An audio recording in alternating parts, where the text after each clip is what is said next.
செய்திருக்கிறார். இப்ப ஸ்டாலின் கூட அந்த கோயிலுக்கு போயிட்டு வந்திருக்கிறார். அப்படி இருக்கிற போது குருக்கள் பையனை போய் விசாரணை பண்ணி முடிவெடுக்கிறதுக்கு முன்னால பத்திரிகையில பேட்டி கொடுத்து பத்திரிகையில விசாரணை அதிகாரிகள் முதல்ல தகவலை பரப்பிட்டு போறான். என்ன தகவல்?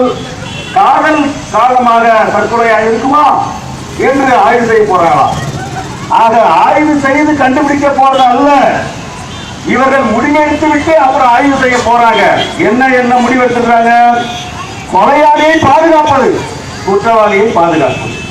யார் கொலைகாரனோ யார் குற்றம் செய்தவனோ அவனை பாதுகாப்பதற்காக குற்றத்தை எதிர்த்தவனுக்கு இன்னொரு பட்டத்தை, காதல் செய்தார் என்ற பட்டத்தை, காதல் காரணமாக தற்கொலை செய்திருப்பாரோ என்ற பட்டத்தை இந்த காவல்துறை ஒரு நேர்மையான அதிகாரிக்கு இன்றைக்கு விசாரணை என்ற பெயரால் வழங்க இருக்கின்றார். இந்த காவல்துறை விசாரணை இப்படித்தான் இருக்கும். இது யாருக்கும் அதிசயம் கிடையாது. அதனால தான் யாருமே இதை நம்பல, எந்த கட்சியும் ஏற்றுக்கொள்ளல, எந்த வக்கீலும் ஏற்றுக்கொள்ள. எல்லாருமே சிபிசிஐடி விசாரணை ஏற்க முடியாதுன்னு சொன்னாங்க. எதிர்கட்சிகள், ஜெயலலிதாவோட கூட்டணியா இருக்கிற கட்சிகள் கூட சொன்னாங்க, கூட்டணிக்கு முயற்சி பண்ணக்கூடிய கட்சிகள் கூட சொன்னாங்க சிபிசிஐடி விசாரணை எல்லாம் போதாது. ஏன்னா சிபிசிஐடி விசாரணை ஏன் போதாதுன்னா அதுவும் இந்த காவல்துறை கட்டுப்பாட்டில் தான் இருக்குது, காவல்துறையினுடைய பொறுப்பேற்கிற அம்மாவின் கட்டுப்பாட்டில் தான் இருக்குது. அதனால விசாரணை நேர்மையா நடக்காதுங்கிறது தான் இங்கே அனைவரும் கேட்டுக்கொண்டது. அதற்கு மாறாக எதிர்கட்சிகள் எல்லாம் சிபிஐ விசாரணை கேட்டாங்க. சிபிஐ விசாரணையை இந்த அம்மா ஏற்கவில்லை. சட்டமன்றத்திலே அதை பற்றி சொல்லும் போது சொல்லுகிறார், சிபிஐ மட்டும் என்ன வானத்திலிருந்து வந்து விட்டதா?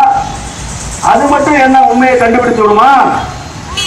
சிபிஐ விசாரணைக்கு சென்ற கண்ணர் சுப்பு மகன் கொலை வழக்கு என்ன முடிவு வந்திருக்கிறார்கள் என்று சிபிஐ விசாரணையும் பயனற்றது என்று ஜெயலலிதா சட்டமன்றத்தில் சொல்கிறார்.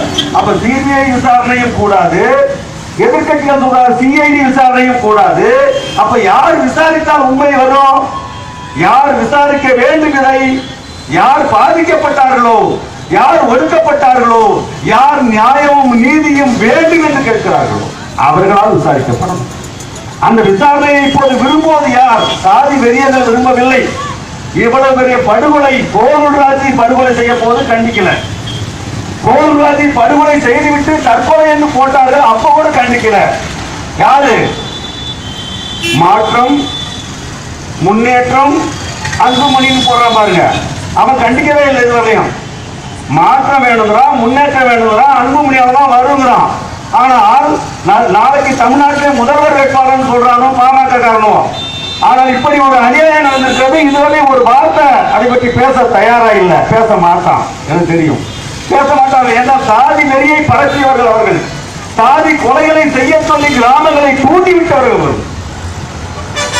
அதுபோலத்தான் இங்கே கொங்கு வேளாண் இளைஞர் பேரவை தென் மேற்கு மாவட்டங்களிலே அருந்ததி சாதியை சேர்ந்த தாழ்த்தப்பட்ட பெண்களுக்கு எதிராக, தாழ்த்தப்பட்ட மக்களுக்கு எதிராக ஒரு காட்டு தர்பாரை, அநியாயத்தை, அட்டூழியத்தை, கொலைகளை, தாக்குதலை, கற்பழிப்புகளை அதிகாரபூர்வமாக செய்து கொண்டிருக்கிற ஒரு வெறிபிடித்த சாதியாக, பணபலம், அதிகார பலம் பிடித்த சாதியாக கொங்கு வேளாளர் சாதியை பயன்படுத்திக் கொண்டு தென் மேற்கு மாவட்டங்களிலே தாழ்த்தப்பட்ட அருந்ததி இனத்தைச் சேர்ந்த மக்களை படுகொலை செய்து கொண்டிருக்கிறார்கள். கேள்வி முறை கிடையாது, கேட்க முடியாது, விசாரிக்க முடியாது. அதனால தான் இன்றைக்கு யுவராஜ் வாட்ஸ்அப்ல